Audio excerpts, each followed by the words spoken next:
Welcome to the podcast today, friends. If you are struggling with sugar cravings, you are not alone. Whether it's stress, fatigue, or the emotional ups and downs of daily life, I know it can feel impossible to break free from those sugar cravings and the cycle that you're stuck in. So today I'm going to be talking about how to reduce sugar cravings and really fight this battle against sugar because we're surrounded by it so that you can have more energy. So maybe you have a demanding lifestyle. Maybe you're taking care of people, working full-time, managing challenges. Well, this episode is for you. I'm going to share a little bit of background information and then some tips to get you started so that you can start building healthier habits, lose weight, and feel better. Hi, friends, and welcome to the Healthy Beyond 40 show. I'm Michele, mama 4 and military wife. And I'm passionate about helping women get healthy from the inside out so they can feel better and live their best life. Do you feel like you're struggling to lose weight and get in shape? If you're ready to develop healthier habits, exercise consistently, and lose weight sustainably, then you're in the right place. I combine my expertise from my doctorate in physical therapy to my experience as a health coach, personal trainer, and yoga teacher to bring you actionable steps for a healthy lifestyle. No magic pill here, so lace up those shoes and get moving. So before I jump into the episode today, I just want to share a sale that I have going on. So from now until January 19th, you can get 25% off your first 3 months of personal training through my app. So it's all online on your own time. Just use the code NEWYEAR25 when you check out. So imagine having a personal trainer right in your pocket this year. You would have me to guide you every step of the way, lay out your workouts for you, help to keep you accountable, and really create a plan that works for you, that's customized, not some cookie cutter program. You'll be able to have unlimited messaging with me for the extra support, accountability, and coaching. We're going to create custom habits for you because it's not just about working out. We have to look at our health holistically. And then you'll also be part of my weekly group chat in the app where I send quick group coaching videos each week with inspiration and practical tips to keep you motivated. You even have the option to add 2-minute quick meditations daily to help with that stress release and to focus your mind. So friends, once you sign up, you're going to receive an email from me with a Google form, and then that's going to help us set up everything inside of the app. And then during the last week of January, you're going to have the chance to schedule a free health coaching call with me where we can dive deeper into what's working for you, what's not, what are your struggles and your goals. So that will be a great bonus to help keep you moving forward. So if you're dealing with stress eating, low energy, wanting to get in shape and lose weight, then this is your chance to make a change and get the support you need. So make sure you check the description down below where you can find out more about my personal training app and sign up. Just use that code NEWYEAR25 by the 19th to get that special deal. All right, so sugar cravings and emotional eating are very common. Like, we are so surrounded by sugar and sweets and even things like chips and bread. Those basically act like sugar in our bloodstream because they're so broken down and they convert into sugar very quickly. So part of the problem with sugar cravings is more of that emotional roller coaster, that emotional eating, that stress eating. And it's super important to really find the core problem of what's going on. And in the episode before this, I touched on this a little bit. So often we want to just do something that seems very objective, like we want to follow a keto diet or something that's very specific, and we think that's going to solve our problem. But where there are sugar cravings, there's usually some type of emotional or stress eating, and that is part of the core problem. So we really have to figure out what is the core problem here. We don't want to put a Band-Aid on it and slap a diet on it or just try not to eat something. We have to figure out what that core problem is. So when you're having sugar cravings, your body is stuck in a cycle. And then when we have sugar, a lot of times we tend to crave more and more sugar. So we get stuck in that cycle. But we have to become aware of our emotions. And I want you guys to remember that God created us to have all sorts of emotions, what we think are negative and positive emotions. We're really not meant to live in all positive emotions all the time. It's okay to feel anxious. It's okay to be sad. It's okay to have some stress. It's okay to be bored.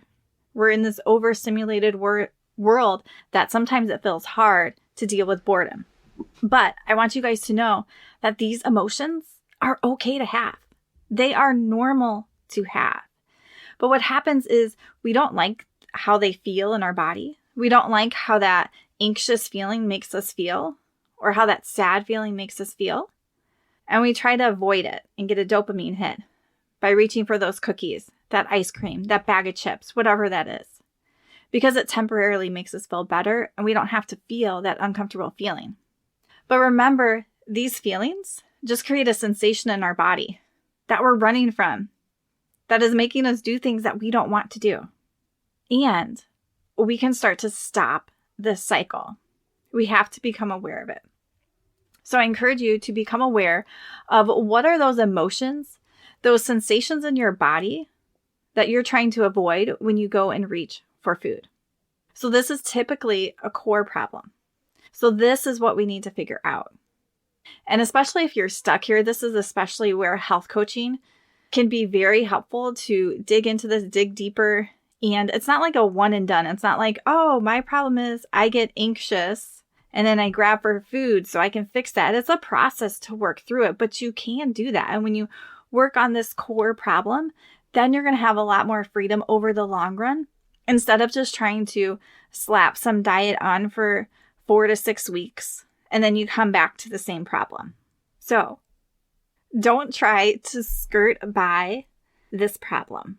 Start to work through those emotions and get that extra support. I do health coaching. Also, even within my personal training app, I'm able to send voice messages to clients. So it's real easy to do some asynchronous coaching right in my app too when it comes to these types of things.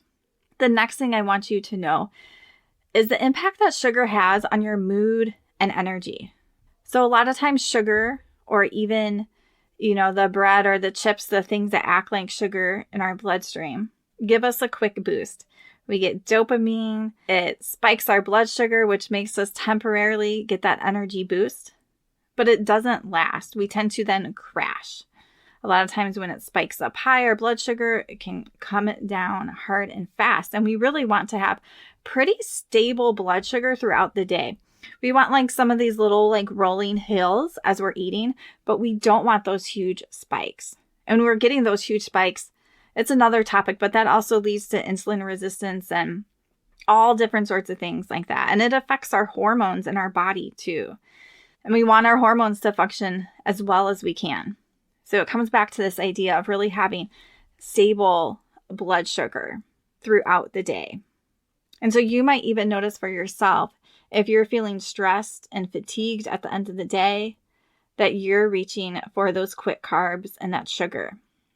So we have to go back to this idea of how can we work on maybe that stress and fatigue if that's what's causing us to eat at the end of the day. What do I need to do that? And sometimes that feels so overwhelming because it's not like I feel stressed, this is the solution, or I feel fatigued, there's this easy answer. A lot of times there's not easy answers to these things, but there is an answer. You can work through this.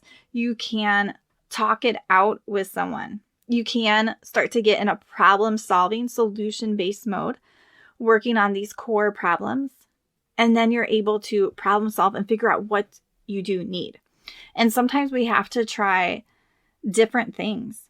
So maybe for that person who is feeling stressed at the end of the day, maybe we try one thing and it helped a little bit, or maybe it didn't help at all.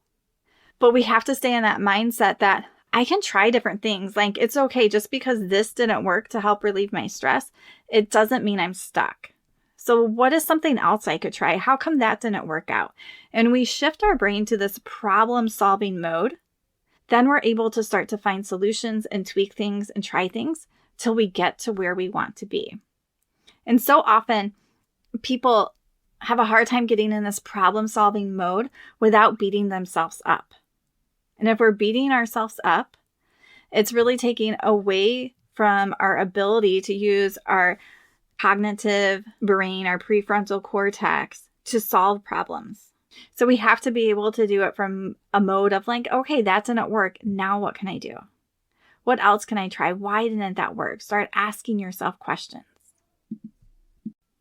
And so we want to get to this place where we're really working on building healthier habits and managing our time, managing our stress. Sometimes if we're using that example as stress, I've seen this with clients where stress is the problem that then causes the overeating. And what do they need to do to decrease their stress? Maybe they need to actually leave work on time or go to bed at a certain time. And so you can see it's not anything they really have to do with the food or a certain diet. It's a shift they need to make in their personal life in order to be able to choose these healthier habits. All right, the next little tip I want to talk about is how getting active can actually help with sugar cravings. So one thing that happens with exercise and blood sugar is that when we use our muscles, it pulls the sugar in our bloodstream into our muscles. So it can improve that insulin sensitivity. So our bodies are meant to move. And so when we move our bodies and we're exercising, where they're getting our heart rate up, we're making our muscles burn, then we're using that food as energy. And food is meant to be energy. But most of us, we're surrounded by excess food, and instead the energy from food becomes body fat because we have too much. So the exercise can help to balance those blood sugar levels. Exercise also helps to boost endorphins. And sometimes when we go to grab a sugary sweet or chips or whatever that is, we want that feel-good hit that we get from dopamine. But when we exercise, we can also get some feel-good hormones. When we're active, we just naturally get that mood boost, especially once we've done exercise enough where it's not like super hard and it feels good. And something that goes right along with that is exercise can reduce stress. And commonly, stress is one of those triggers for emotional eating.